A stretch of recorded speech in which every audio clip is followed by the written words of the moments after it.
Sir నమస్తే అండి. నమస్తే. ఢిల్లీలో జంతర్ మంతర్ దగ్గర సీజేపీ చేసిన ధర్నా, ధర్మేంద్ర ప్రధాన్ గారు రాజీనామా తర్వాత అంతా బావుంది అని మనం అనుకుంటున్నాం. కానీ ఎవరైతే ఆ టైంలో ఆ ఉద్యమంలో పాల్గొన్నారో విద్యార్థులు వాళ్ళ పైన గవర్నమెంట్ కాస్త నిరంకుశంగా వ్యవహరిస్తోంది అనేది ఒక ఆరోపణ. మేము ప్రధాన్ని దించినట్లే మీరు కనుక ఇవన్నీ ఆపకపోతే గవర్నమెంట్ ప్రభుత్వ వేధింపులు ఆపకపోతే మేము గవర్నమెంట్‌ని కూడా మార్చేస్తాం. ఆ సత్తా మాకుంది అంటూ ఆ పార్టీకి సంబంధించిన వాళ్ళు మాట్లాడుతున్నారు. అవును. ఏంటి సార్ ఇది? అంటే ఓపెన్‌గా అక్కడ ఎఫ్ఐఆర్‌లు తీసేయండి అని అడిగారు వీళ్ళు. ఆ డిమాండ్స్‌లో ఇది కూడా ఉంది కదండీ! నడ్డా గారిని అడిగారు. అడిగినప్పుడు ఆయన తీసేస్తాను అని చెప్పాడు. చెప్పిన తర్వాత ఇప్పుడు కొత్తగా ఒక పద్ధతి తీసుకొచ్చారు. అంటే ఈ నీట్ ఎగ్జామ్‌తో లింక్ అయ్యి ఉన్నట్టుగా ఏదైనా ఎవిడెన్స్ చూపిస్తే వాళ్ళ మీద ఎఫ్ఐఆర్‌లు మాత్రమే తీసేస్తాము అని చెప్పారు. అది అంటే నీట్‌తో సంబంధం లేని వాళ్ళు ఎవరైనా అక్కడికి వచ్చి ఉంటే వాళ్ళ మీద ఎఫ్ఐఆర్‌లు కొనసాగుతాయనే అర్థం కదా! అంటే నీట్ ఎగ్జామ్ రాసిన విద్యార్థులు మాత్రమే అక్కడికి రావాలి. అంటే దీన్ని బట్టి కేంద్ర ప్రభుత్వ అభిప్రాయం ఏమిటి? ఏదైనా ఇష్యూ జరిగినప్పుడు ఆ ఇష్యూలో ఎవరైతే లింక్ అయి ఉంటారో వాళ్ళు మాత్రమే ఆందోళన చేయాలి. మిగిలిన ప్రపంచం మాట్లాడకూడదు అని కదా అర్థం చేసుకోవాల్సింది. అంటే ఒక ఇంట్లో గొడవ జరుగుతుంటే పక్కింటి వాడు రాకూడదు.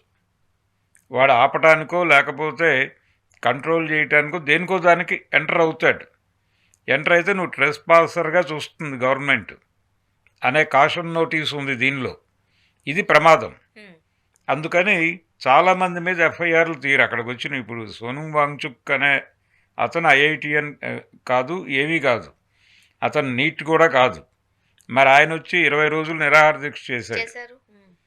అలాగే ఇప్పుడు అక్కడ పార్టిసిపేట్ చేసినటువంటి చాలామంది ఈవెన్ ఆవిడ బృందా కారత్ ఆవిడేమీ నీట్ ఎగ్జామ్ స్టూడెంట్ ఏం కాదు. అలాగే బేబీ సిపిఐ ఎంపీ ఆయన వచ్చి కూర్చున్నాడు అక్కడ. ప్రకాష్ రాజు వెళ్ళాడు. వీళ్ళందరూ నీట్ బ్యాచ్ కాదు. అయినప్పటికీ సానుభూతితో వెళ్ళి అక్కడ కూర్చున్నారు, వాళ్ళతో మాట్లాడారు, తన సాలిడారిటీని తెలియజేశారు అంతవరకే. ఈ సాలిడారిటీ తెలియజేసిన వాళ్ళందరి మీద కేసులు పెడతానంటున్నాడు ఇప్పుడు ఆయన. అది ఎలా కుదురుతుంది? మీరు ఎఫ్ఐఆర్లు తీసేయటానికి ఆ నిబంధన తొలగించాలి ముందు. తర్వాత ప్రభుత్వం ఈ సరెండర్ అవటమే తప్పు, ఈ ఎఫ్ఐఆర్లు తీసేయటం తప్పు అని ఒక రైట్ వింగ్ ఒపీనియన్ ఒకటి స్ప్రెడ్ అవుతుంది అన్ని మాధ్యమాల్లోనూ. వాళ్ళు చాలా బలంగా ఆర్గ్యూ చేస్తున్నారు. ఈ ఎఫ్ఐఆర్లు తీసేయటం అనేది మొదలు పెడితే అందులో చాలామంది రౌడీ ఎలిమెంట్స్ పార్టిసిపేట్ చేశారు అని చెప్తున్నారు. కంగనా రనౌత్ గారు ఒక మాట ఉంది, వాళ్ళని చూస్తే చాలా అసహ్యంగా అనిపించింది నాకు అందావిడ. వాంతొస్తుందన్నారు. అవన్నీ సెపరేట్‌గా వాంతి మాట్లాడదాం వస్తుంది మళ్ళీ అన్నారు. మనం. ఇలా ఎవరి పద్ధతుల్లో వాళ్ళు వారి వారి అభిప్రాయాలు ప్రకటించేశారు వాళ్ళ మీద నెగిటివ్గా. అంటే పర్టికులర్గా రౌడీ ఎలిమెంట్స్ ఉన్నాయి అక్కడ అనేది చెప్పడం వాళ్ళ ఉద్దేశం. అందుకని అందరూ ఆ ఎఫ్ఐఆర్లు తీసేస్తే వాళ్ళందరూ బయటకు వచ్చేస్తారు కేసుల్లో నుంచి.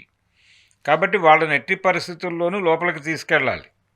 అందుకని ఎఫ్ఐఆర్లకి ఒక విధానాన్ని అనుసరించాలి అని చెబుతూ ఆ విధానం ఏంటంటే వాళ్ళు నీట్ ఎగ్జామ్తో కనెక్షన్ ఉన్నట్టుగా ఏదో ఒక డాక్యుమెంట్ చూపించాలి. చూపిస్తే వదిలేస్తాం, హ్మ్.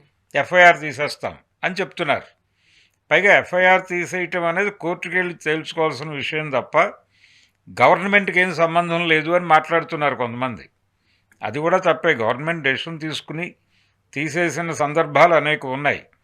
చెన్నారెడ్డి గారు సీఎం అయిన తర్వాత వంగవీటి రంగా టైంలో ఆయన చనిపోయిన తర్వాత జరిగిన అల్లర్లకు సంబంధించిన కేసులన్నీ ఉపసంహరించుకోవడం జరిగింది.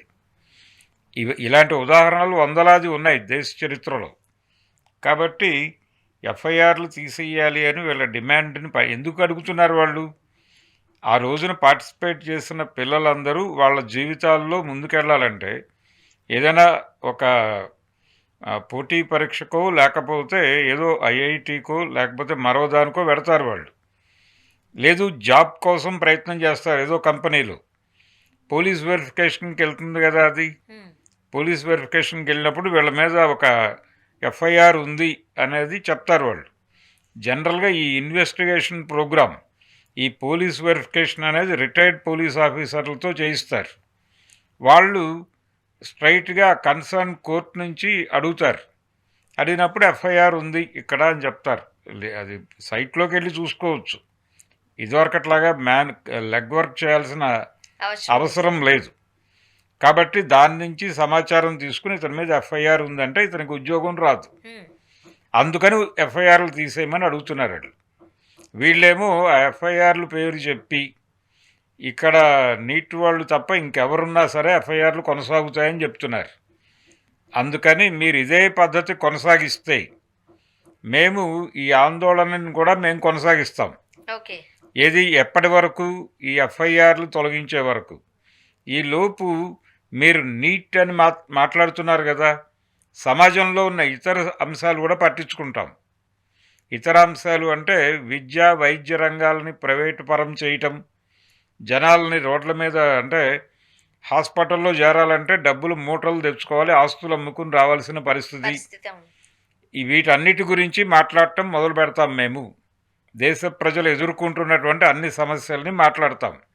అలా మాట్లాడినప్పుడు ఆటోమేటిక్గా దీని ఎఫెక్ట్ ప్రభుత్వం మీద పడుతుంది.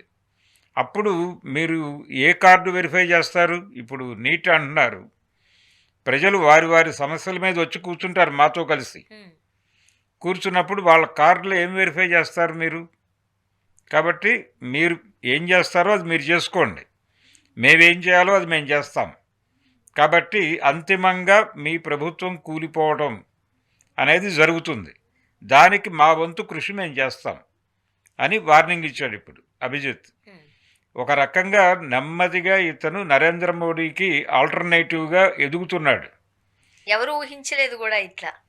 అవును, అంటే తమిళనాడులో సడన్గా విజయ్ వాళ్ళకి తమిళనాడు ప్రజలకి ఆల్టర్నేటివ్గా కనిపించాడు స్టాలిన్కి.